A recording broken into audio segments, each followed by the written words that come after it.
නැවතත් ඔබ අපි අව චැම්පියන් සමගින් ගෙවුණු කාලේ ඉතාමත්ම සතුටින් ගත කරා කියලා විශ්වාස කරනවා අපි. හේතුව තමයි විද්‍යාලේ ඉන්න මේ රගර ක්‍රීඩකයන් ඉතාමත්ම සතුටින් ගත කරන ගොඩක් කැමති පිරිසක් නිසා. තව විනාඩි 45ක විතර කාලයක් තියෙනවා. ඒ 45ත් ඔබ නොදැනීම ගත වෙලා යාවි. සෙනසුරාදා හවස අනිවාර්යයෙන්ම ඔබ ඉන්නේ අව චැම්පියන් සමගින් කියලා අපි දන්න නිසා තමයි මේ වගේ දක්ෂණ පිරිසක් මේ වගේ විනෝදකාමී තරුණ පිරිසක් අරගෙන ඔබේ ආලින්දය අපි මේ වෙලාවේ ගත කරන්නේ. දැන් තමයි නමාවේ මෙහෙම බලාගෙන ගියා මාලික්. මාලික් සුබ සන්ධ්‍යාවක්. සුබ සන්ධ්‍යාවක්. දැන් අර මේ පහුගිය දවස්වල විද්‍යාලයේ මේ ක්‍රීඩාංගණයේ තිබි ඉතාමත්ම හරිම මේ සුන්දර සන්ධ්‍යාවක්. මතකයිද දවස? මතකයි. කවද්ද? ඕලා ආපු දවසේ නේද? කොච්චර සතුටු වුණාද? කියන්නේ ගොඩක් සතුටු වුණා. ටිකක් බයයි. එයි මොකද්ද බය? ඒ කියන්නේ පොඩ්ඩක් තිබ්බ බය. ඊට ඒ කියන්නේ බය වෙන්න එපා පුතා. අපි යමුකෝ ආපහු ඉස්කෝලේට. යමු.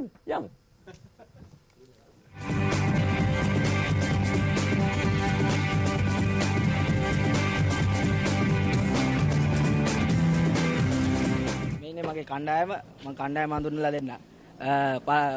ඔටුරූපා. ඇතරම දිවන්න හරි දක්ෂයෙක්. කියන්න බෑ නම පොඩ්ඩක් මට නම පොඩ්ඩක් කියන්න බෑ නම මගේ නම ඔෂාන්. මගේ මම මේ මුල්ලක රොෂාන් නිසා මට ඔටුවා කියලා කියනවා. ඔව්. ඇතරම දුවන්න හරි දක්ෂයෙක්. මෙතන ඉන්නෝ පොඩි සාමාඩියෙක් කැවුනට ඇඟවතේම ලොකුවට තියලා කරා. කියන්න බෑ නම ආම කොහොමද කියලා. ඒක ආන්න රිජෙක්ට් ගෙන් තමයි ආන්න ඕනේ. ඔව් හරි අපේ තව සමාජිකයෙක් ඉන්නවා බත්නිපුණ කියලා සාමාන්‍යයෙන් කියන්නේ බත්නිපුණ කියන වචනේ ආයේ කොහොමද? අපේ ගෙදර බත් අදින්න ඉතින් බත්නිපුණ.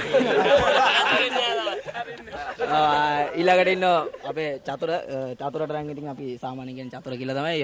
විශේෂ මුකුත් එහෙම දෙනවා නම් මෙයාට කියනවා. සාන්ත. ඒ මොකද ඒ සාන්ත කියන්නේ ගෙදරට කියනවා. අපේ ඉන්න විතර එක වගේ දෙන්නේ පූර්ණක යකා ආලෝක යකා වගේ තමයි. හැම දෙයකම hina වෙන වැරද්දක් වුණා, තරි වුණා, හැම දෙයකම hina වෙනවා. ඇයි hina වෙන්නේ එහෙම? hina යන නිසා hina. තවලමක් කියලා බොරුපණ පැණිකවුම. ඔව් ඒක ආවේ. ඒක නම් දන්නේ ඒක ටීම් එකේ කට්ටිය තමයි යන්නේ. ඒක ටීම් එකේ කට්ටියම තමයි යන්නේ. ටීම් එකේ කට්ටිය පල්ලෙහා ඉන්න අපේ ගයියා මේ ළඟදී දැන් ලොකු වැඩක් පටන් ගන්න දින මොකද වැඩේ? මුකුත් නැහැ. අර මෙතන ඉන්න අපේ තව සමාජිකයෙක් වීලුවට කියන්නේ අපි ආමි කියලා. ඇයි කොහමද නම වැදුනේ? ඒක අපේ කට්ටියකම තමයි අහන්න ඕනේ. පොඩි කාලේ ආමිකට ආසයි කිව්ව ඒකට තමයි. හරි. බොරු කියන්නේ අපි නේ මෙයා අඳා ආමි කතන්දරේ කියන්නේ බොරු කියන්නේ. අර මේ ඉන්න අපේ සමාජිකින් එකම මුස්ලිම් සමාජිකයා මේ නානා කියන්න බන්න වගේ. සුල්ලා කොල්ලා කියන නම. ඒක ඉතින් ගෙදරට කියන නම. ගෙදරට කියන නම. හරි. අපේ ඉන්න තව පරණම සමාජිකයෙක් කණ්ඩායමේ වයසකම සමාජිකයා මේ නාකිය කියලා කියන්නේ අපි මොම කියනවා නාකිය කියන්නේ. දන්නේ කොහොමද? උගේ කොණ්ඩේ ඉඳලා ඒකයි.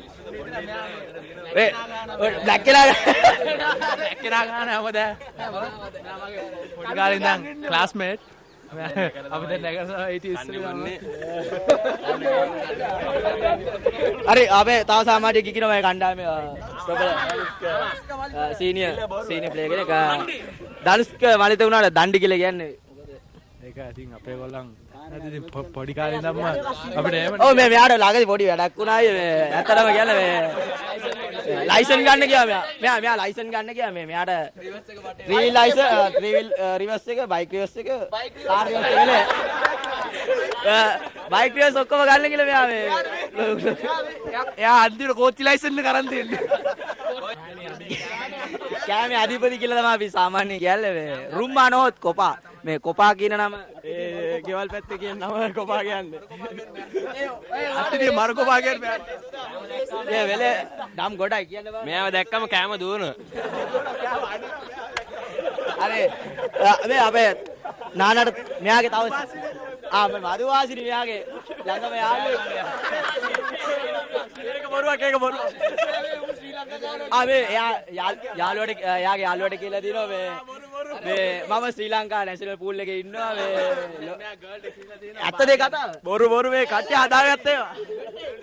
මේ අපේ තව මෙයාගේ තියෙනවා මේ දවල්ට මෙයා බිත්තර තම්බන්න මාර ආසාවක් තියෙනවා මෙයා. ඉස්කෝලේ තියෙනවා කොඩි ගහක්. කොඩි ගහක් තියෙනවා මේ මෙයා මේ මං අත තියන් ඉන්නේ කියලා මේ ඇතර මේ අවුවේ බිත්තර තම්බන්න පුළුවන් කියලා අර පහුගිය දවස්වල රස්නයක් තිබ්බ මේ බිත්තර තම්බන්න පුළුවන් කියලා හොඳට කිව්වා මේ ඇත්ත දෙක කතාව. පිස්සු බලන් ඉන්න බොරු කියන්න එපා. නෑ ඇත්තනේ වා කිව්වනේ එහෙමනේ අර අතන කොඩි ගහ මොන කොඩි ගහගේ බිත්තර තම්බන්න පුළුවන්. මම එහෙම කිව්වද? ඔව් කිව්වා කිව්වා. රුපියලිස්සකුත් ඉල්ලන් ගියා බිත්තරයක් අරන් එන තම්බන්න.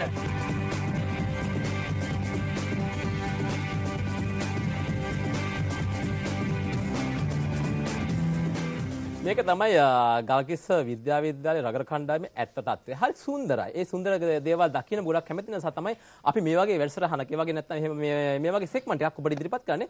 හරි ආදරණීයයි. හේතුව තමයි මේ ක්‍රීඩකයන්ගේ හදවතේ නැහැ කුණු. මේ ක්‍රීඩකයෝ ඊටමත්ම දක්ෂ පිරිසක් බවට පත් වෙලා තියෙන ඒ නිසාවෙන්ම එක එක්කෙනා නම් කියනවා එක එක්කෙනා නම් කියලා සතුටු වෙනවා. මම හිතන්නේ ඒක තමයි තාරුණේ හැටි. මම හිතන්නේ ඔබ අපිත් එක්ක තරහ වෙන්නේ නැහැ. ඔබ ගොඩක් කැමැත්තක් දක්වනවා මේ වගේ දේවල් දකින්න. මාලික් සතුටු වුණාද? ඇත්තටම සතුටුයි ගොඩක්. හේතුව? හේතුව ඉතින් යාළුවොත් එක්ක ඒ වගේ අදහස් ප්‍රකාශ කරගන්න වෙලාවක් ඉතින් කියන්නේ ටීවී එකේ පෙන්වන්න හම්බුන පළවෙනි අවස්ථාව. මේ දැන් ටීවී වැඩසටහනක නෙමෙයි සැබෑ ජීවිතේ මෙහෙමයිද කණ්ඩායමක් විතර ඉන්නේ? ඔව් හැමදාම අපි සන්තෝෂෙන් තමයි ඉන්නේ ඔක්කොම එකතු වෙලා. එච්චරයි. හොඳයි. ගල්කිස්ස විද්‍යාලයේ ක්‍රීඩා භාර ආචාර්යවරයෙක් විදිහට කටයුතු කරන ජයශ්‍රී මහත්මයා දැන් ගොඩක් දේවල් දැක්කා. ගොඩක් දේවල් ගැන ඔබ අහගෙන හිටියා. මම ඔබත් එක්ක පස්සේ කතා කරන්න තීරණය කරේ ඒකයි. මොකද ගල්කිස්ස විද්‍යාලයේ ඊටමත්ම ප්‍රබල සමාජිකෙක් ඔබ. මොකද හිතෙන්නේ අද දවසේ මේ ක්‍රීඩකයන් දිහා බලන් ඉන්නකොට? දැන් අවුරුදු 19ක් විතර මම විද්‍යාලයේ ගුරුවරයෙක් හැටියට කටයුතු කරන මේ පුංචි 4-5 ඉඳන් මේ ළමයි ටික දන්නවා ඔක්කොම මේගොල්ලෝ කරපු හොඳ හෝ නරක හැමදේම මම දන්නවා. පන්තිවල ගුටි කාපු අය ඉන්නවා, වැරදි අඩුපාඩු දැකපු අය ඉන්නවා. හරි. ඉතින් කොහොම හරි ඒ පුංචි දරුවා මේ තත්ත්වයෙන් එළියට ගිහිල්ලා දක්ෂ පුහුණුකරුවෝ, දක්ෂ ආශිස් සංගමයක්, කැපවීමෙන් තියෙන ඉස්කෝලේ අනිත් ගුරුවරුන්ගේ තියෙන දක්ෂතාවයන් ඒගොල්ලොන්ගේ සහයෝගී ඔක්කොමත් එක්ක මේ කට්ටිය එළියට ගියාම මොන වගේ කණ්ඩායමක් අපේ රටට අපි බිහි කරාද කියන එක විද්‍යාලයෙන් ලොකු අභිමානයක් තියෙනවා. ඒ අභිමානයේ කොයිතරම්ද කියන වගේ මේ පැපුරා ඔබ දකිනවා. විද්‍යාලය කියලා කියන්නේ මම හිතන්නේ ලංකාවේ තමත්ම සුවිශේෂී හැකියාවන් ප්‍රදර්ශනය කරන පාසලක්. ඉගෙනීමෙන් ක්‍රීඩාවේ මේ අංශයෙන්ම මේ ක්‍රීඩකයෝ ඉන්නේ තමත්ම ඉහළින්. ඔබ සමහරක් වෙලාවට දන්නේ නැත්නම් ඇති ගල්කිස්සේ මේ වගේ පාසලක් තියෙනවද කියලා. අද ඔබ හොඳින්ම දන්නවා මේ පාසල සතුව තමත්ම දක්ෂ පිරිසක් ඉන්නවා කියලා. ඉතින් ඒ නිසාවෙම තමයි රිචඩ් එක්ක කතා කරන්නේ. රිචි සුබ සන්ධ්‍යාවක්. රිචි මේ හැම වෙලාවෙම ගොඩක් ලස්සන hina වෙන ආසයි නේද? ඔව්. හැම වෙලාවෙම hina වෙන්න තමයි ඉන්නේ. මොකද අපි පහුගිය දවස්වලත් ගියාම hina වෙවි හිටියේ කිකි ගා ඕන එකට එපා කියලා ඒකටම hina වෙනවා. ඔය දැනුත් hina වෙනවා. hina ඇලෝ ඉතින් ඇයි රගර් ක්‍රීඩකෙක් බඩපත් වෙන්නේ රිචි? අයිලා රගතාව සෙල්ලම් කරේ. ඒ කියන්නේ රිචිගේ අයියලා? ඔව්. අයිලා දෙන්නේ කියන දෙන්නව රගතාව සෙල්ලම් කරේ. ඉතින් මාත් ඉතින් රග ගන්නවා. ඒක භාගයක් කියන ගමන් භාගයක් hinaව නේද? හොඳයි ගොඩක් ලස්සනයි hina වෙලා ඉන්නකොට. මේ කියන බලන්න මේ අමතක කරන සිදුවේ මොකද මේ රගර් ජීවිතේ? මේ වයස අවුරුදු 19 වෙනකොට. මේ 19 එකේ ට්‍රිනිටි මැච් එක දින එක තමයි ගොඩක් සතුටු. 2011 මේ වසරේ මේ අවුරුද්දමයි නේ. ඔව්. දැන් රගර් ක්‍රීඩකෙක් විදිහට මොන හරි තියෙනද පරමාර්ථයක් සහ ඉලක්කයක්? ඔව් ශ්‍රී ලංකාව සෙල්ලම් කරන අය ක්ලබ් එකකට සෙල්ලම් කරන තමයි ඉතින් අදහස. ශ්‍රී ලංකාව නියෝජනය කරන කලින් ක්‍රීඩා සමාජයක් නියෝජනය කළ යුතුයි. ඔව්. හොඳයි. මම හිතන්නේ ගොඩක් රගර් ක්‍රීඩකයන් තියෙන මේ වගේ සිහින තමයි රිචඩ් ධර්මපාල. සුබ සන්ධ්‍යාවක්. සුබ සන්ධ්‍යාවක්. රිචඩ් සාමාන්‍යයෙන් මේ පුංචි කාලේ අපි දකිනවා මම මෙයා වෙන්න ඕනේ, මේ වෛද්‍යවරයෙක් වෙන්න ඕනේ, ඉංජිනේරුවෙක් වෙන්න ඕනේ. හැබැයි කවදාවත් මේ කියන්නේ නැහැ මේ රිචඩ් මේ මම මේ ක්‍රීඩකයෙක් වෙනවා. මම මේ ක්‍රීඩකයෙක් වෙනවා. ඇයි රගර් ක්‍රීඩාවට ඔබ යොමු වුනේ? අයියලාත් රග තමයි ගෙව්වේ. ඔව් කට්ටියන්ගේ අයියලා රගර් ගහන නිසා මල්ලක් යනවා යටිපාරේ. ඇයි අයියෝ. ඈ? ඔය ළඟ ඉන්නේ? ඔව්. මූණ දෙක හැබැයි පොඩ්ඩක් එක වගේ නෙමෙයි.